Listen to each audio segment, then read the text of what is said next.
मराठी भाषा ही महाराष्ट्राचा आत्मा आहे. सर्वांनी मिळून आवाज उठवला तरच बदल घडेल. दहिसरमध्ये मनसेच्या वतीनं बॅनरबाजी. माळेगाव साखर कारखाना निवडणुकीचा प्रचार आज थांबणार. माळेगावमध्ये उपमुख्यमंत्री अजित पवारांची सांगता सभा. 22 जूनला पार पडणार मतदान. पैठणमध्ये 1 रुपयात पीक विमा योजना बंद. शेतकऱ्यांना आर्थिक भुर्दंड सोसावा लागणार. योजना सुरू करण्याची शेतकऱ्यांची मागणी. छत्रपती संभाजीनगरच्या विट्स हॉटेलची लिलाव प्रक्रिया रद्द. शिरसाटांनी निविदेची अनामत रक्कम न भरल्यानं लिलाव रद्द. विट्स हॉटेलची निविदा प्रक्रिया 6व्यांदा रद्द.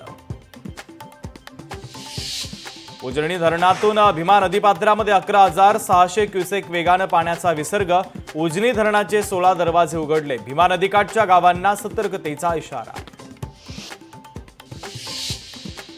मुंबई ते मडगाव वंदे भारत ट्रेन ही 16 ते 20 डब्यांची करा. कोकण विकास समितीची मागणी.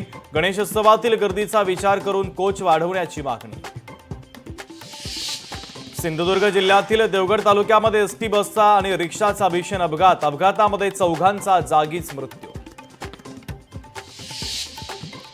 बीडच्या आष्टी तालुक्यामध्ये विवाहितेची आत्महत्या. सासरच्यांच्या जाचाला कंटाळत विवाहितेने संपवलं जीवन. सासरच्या मंडळीच्या विरोधात गुन्हा दाखल. उरणच्या द्रोणागिरीमध्ये क्षुल्लक कारणावरून एकावर चाकून हल्ला. कचरा कशाला जाळतोस विचारल्यानं केला हल्ला. हल्ल्याचा व्हिडिओ व्हायरल. पोलिसांकडून कारवाई.